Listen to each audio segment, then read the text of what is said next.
Hello, my name is Kyle Bockwoldt, and I'm a senior undergraduate physics major with astrophysics concentration at George Mason University. And this is my spring 2022 Oscar URSP research project involving X-ray scaling to determine the supermassive black hole mass in the AGN NGC 4151. I did this work alongside my mentor, Dr. Mario Gliozzi, and our group member, James Williams. So active galactic nuclei, or AGN, are structures at the centers of galaxies. They have supermassive black holes in their center, which gravitationally bind the galaxy together. So constraining the mass of a black hole is imperative because it alone can tell you crucial details about the black hole system, like its gravitational radius, which is how strong its pull is, and interactions between the black hole and its surroundings produce astrophysically distinct and highly penetrating X-rays that can be reproducibly seen from far distances. So in the case of AGNs that are far away or visually obscured, we can't determine the mass with traditional methods or primary methods as they're known, which motivates us to further develop the X-ray scaling method, which works in cases where these primary methods fail. So in order to do this, we need X-rays. And so we use archival observations from the Nuclear Spectroscopic Telescope Array, also known as NuSTAR, from the NASA High Energy Astrophysics Archive database. And so we chose 3 observation IDs of an AGN called NGC 4151 and processed the data on a GMU computer server called BGC01. Now, this is an example of what those observations actually look like, where there are 2 images per observation due to NuSTAR's 2 parallel instrument panels, FPMB and FPMA. And here on the top, we have a visual representation of our obscured data overlaid with the folded model.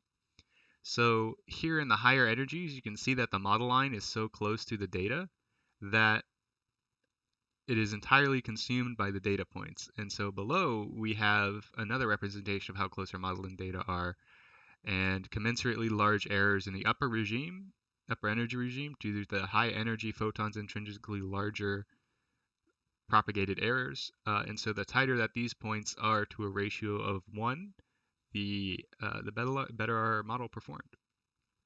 And here we have the same data on top as before, but also we have a visual display of the individual model components and their corresponding energies that we employed in this particular model. So here is an example of the 2 models we implemented to explain the X-ray spectra we observed. So at the top here, we can see the model and its parameters, and boxed in here at the bottom, we can see our reduced chi-squared of, for this case, 1.02 for this particular fit, which is pretty close to that of our other observations and indicates our model closely represents the observations that we got from NuSTAR. So once we have our X-ray spectra fitted, we save what's called the BMC normalization parameter and a quantity called the photon index, which is the capital symbol gamma we see down here, which indicates how much the AGN is accreting at a given time. And then we plug these in equations, plug it into these equations along with those same parameters of a reference black hole to get our calculated mass as we see here. So these equations precipitate out of assumed symmetries between all black holes, and that is if they have a certain mass, then they should behave in same ways proportionate to how much larger the target is relative to the reference and the way that they produce X-ray emission. So as a validation of the fidelity of the scaling method that we were employing here, we compare our masses on the right to that of previous work on using primary methods here on the left. And so a good sign is that these are close enough to agree within a factor of 2 to 3 times that of the primary methods.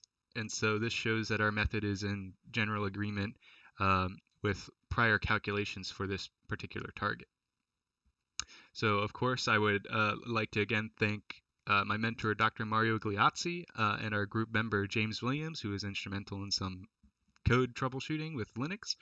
Of course, George Mason University's Oscar office for funding this project, as well as Justin Brown from the GMU Physics IT department for his support in our computer troubleshooting, which caused quite a few issues early on in the project, and of course, Dr. Karen Lee. So thank you so much. I hope you enjoyed it.